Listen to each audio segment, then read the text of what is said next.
I comforted her for weeks, but she hid her wedding venue, and she refused to tell me the real reason why. One of my work colleagues is a lifelong friend of mine. We lived on the same street growing up, went to the same school, and when I needed a job after graduating university, she made me aware of an opening at the company she worked at. I applied, got the job, and it's been quite a few years since, and we still work together.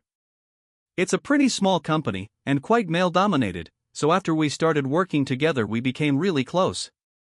We take all our lunches together, we regularly stop by each other's desks for a chat, and we quickly became known round the office as inseparable.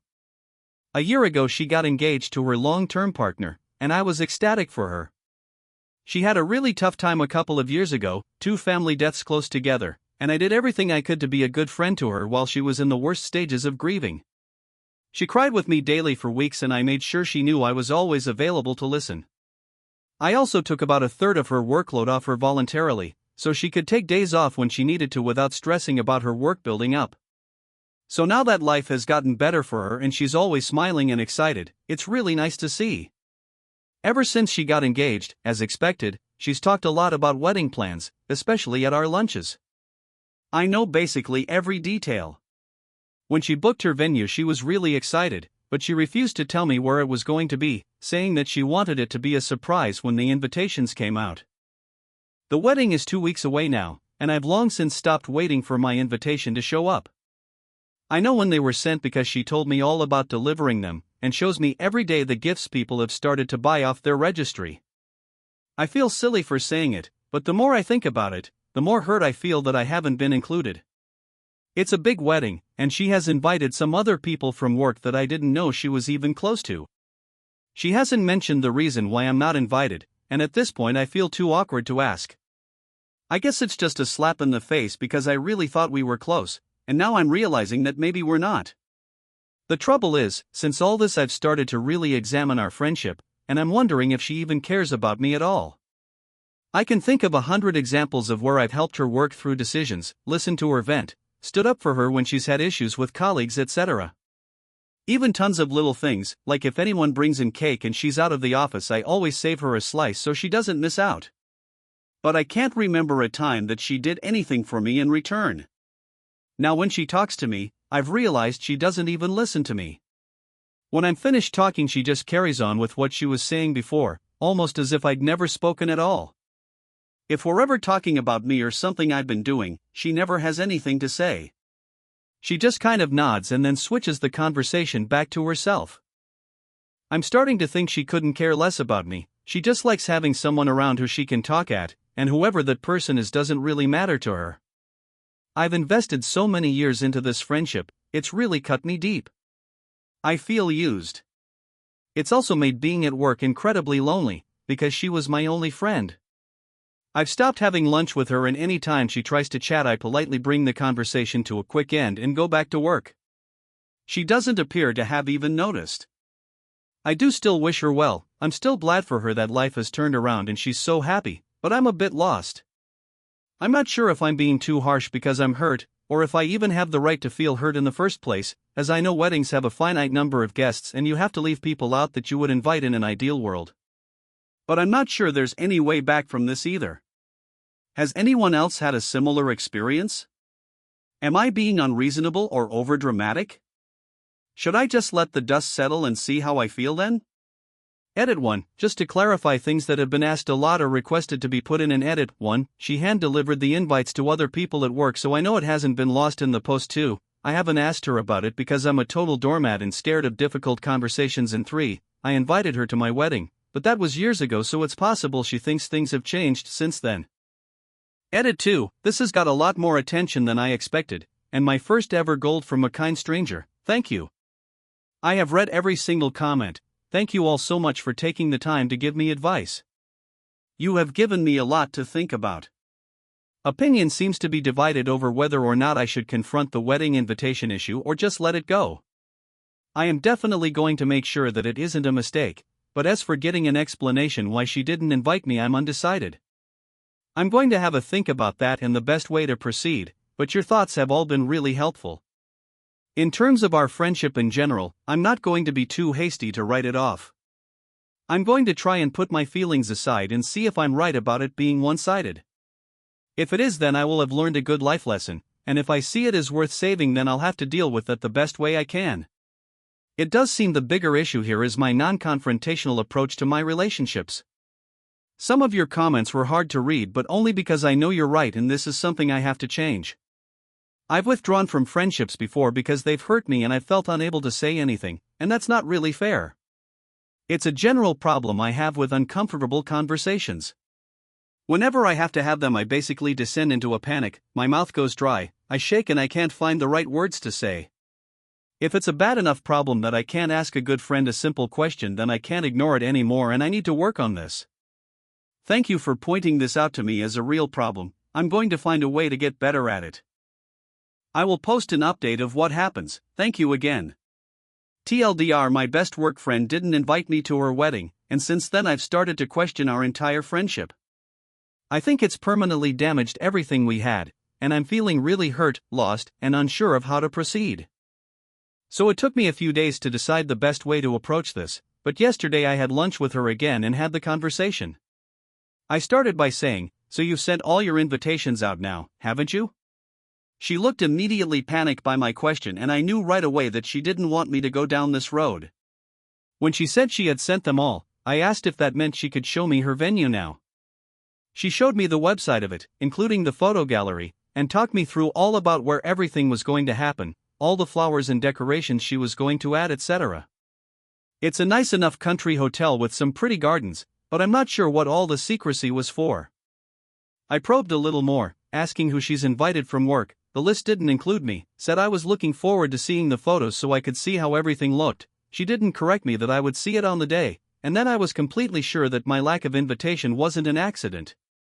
She looked so relieved when I switched subject and asked if she's excited about her honeymoon and having a rest from all the wedding stress. So I'm definitely not invited. I thought it over carefully and I have decided not to ask why, for 3 reasons. The reason is already fairly obvious. She clearly doesn't think we're anything more than colleagues and I've misread the situation. There were some other theories suggested, e.g. jealous husband to be, associating me with her past grief, but considering everything I know about her and our history, I'm sure it's not that. I'm not sure why she didn't cool it on the wedding talk with someone she had no intention of inviting, or even just bring it up with me and explain why I'm not invited, but never mind.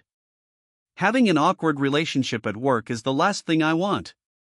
I'm worried that if I push this and turn it into an issue that I'll look pathetic and needy, or it will just be unprofessional. I also run the risk of her badmouthing me to colleagues and mutual friends, and I will find it much easier and less messy to handle my own feelings quietly. This is a once-in-a-lifetime experience for her, and I don't want to be the source of drama that dampens her spirits at all. I'd rather just let her enjoy her wedding, make good memories and not bring her down. And I'm fine with not going. It was never really about getting invited to a wedding, it was more having to face the fact that I'd been naive and taken for granted, and I felt silly that I'd invested way too much in this relationship. That's not all on her, because she was never obligated to be my friend. Talking it through on my previous post actually really helped me work through my feelings. When I went back to work on Monday, I felt much calmer and more detached from it emotionally. I have looked back on our whole relationship and honestly, she's always been self-involved, entitled, and narcissistic. Being a bride has just made it more obvious, but it's always been there. She's also never given back to me, besides helping me get my job, which of course I'm grateful for, in that she's never been willing to talk me through any problems I've had, and although I help her happily with her work, she says no if I ask her for help in return. She has a few office enemies, and even though I saw her negative traits that caused her to be disliked by some people, I overlooked them and defended her anyway. Now I have put a little distance there, it's quite apparent that she's not a very nice person, and I'm genuinely okay with just moving on. She hasn't really noticed the distance between us so far, or she has noticed and doesn't care / is relieved that I'm giving her space, so I intend to just continue with doing that. If she eventually asks why, or I get the sense that she's trying to rekindle our friendship, then it will be time to clear the air with how I've been feeling.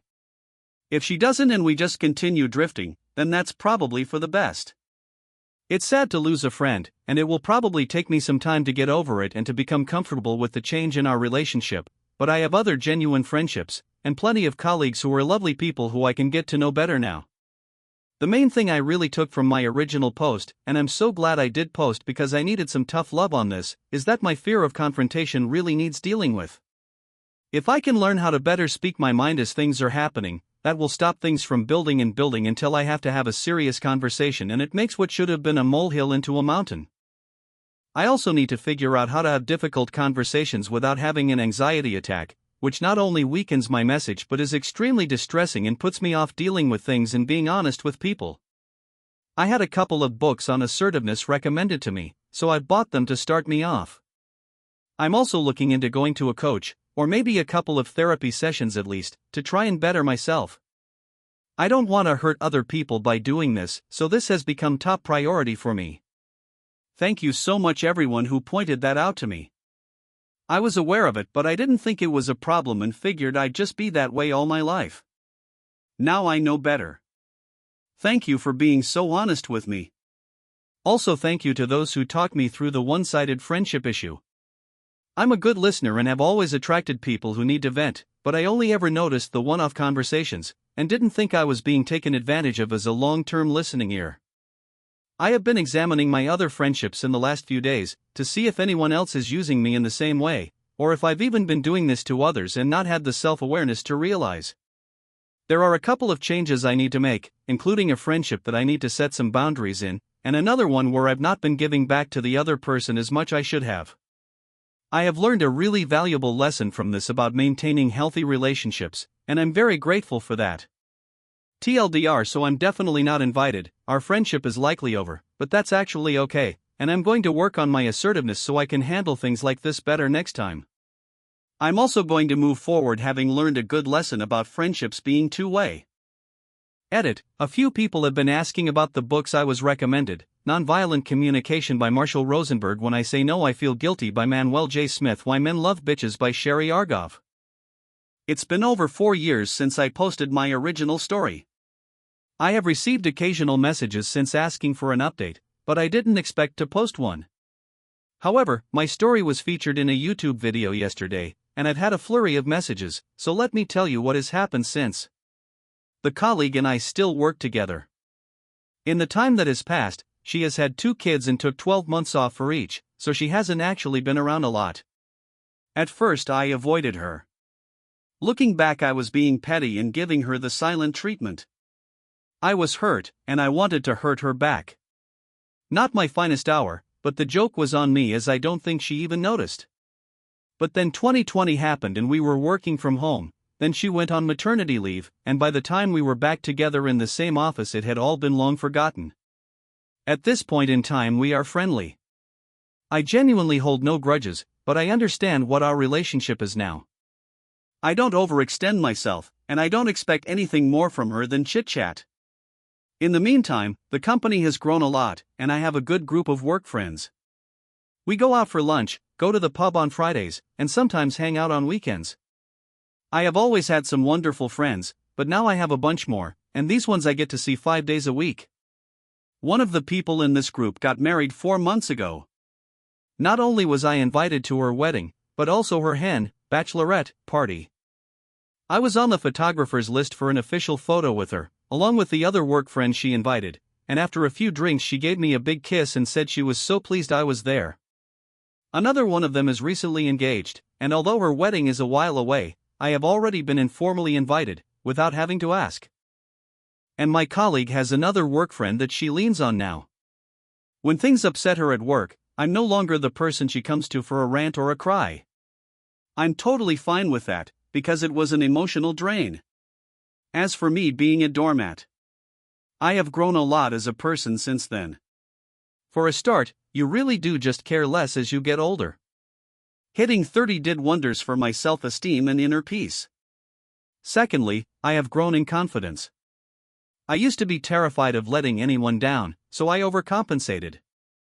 It took time for me to realize I am actually a really good friend. The more people I meet who like me just as I am, the safer I feel being authentically me. With this growth in confidence, I started using my voice a bit more, firstly just with little things. When nothing bad happened, it got easier. I could speak freely without being afraid of losing friends. There's been no major drama, but I believe if there was I could handle it much better.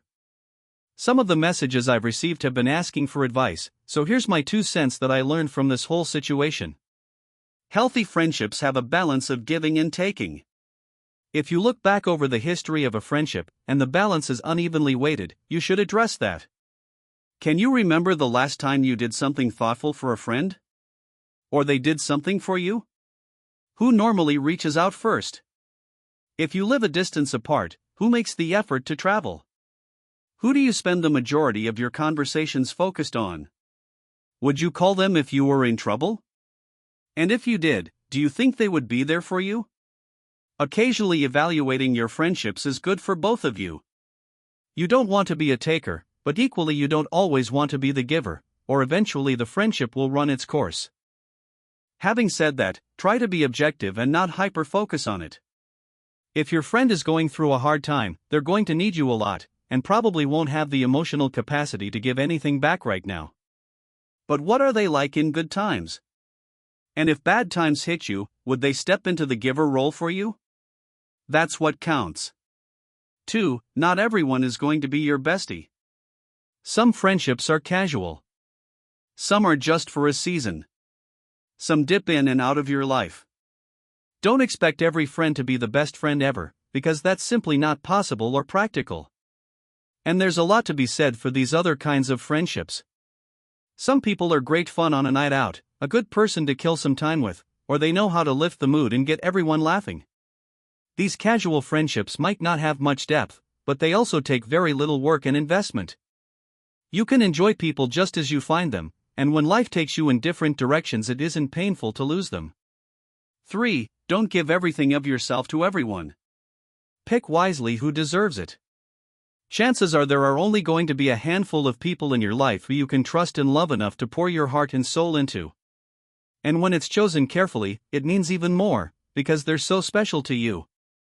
If you're currently grieving the loss of a friend who was never really your friend, I just want to give you a big virtual hug. It's not just painful, but also embarrassing and confusing. It makes you question yourself and all your other friendships too. But time heals, and you have true friends just round the corner. Take care of yourselves. Dr. My colleague and I are now fine. I have some new and genuine friends at work, and I'm actually grateful for the lesson in being a better friend and taking care of myself.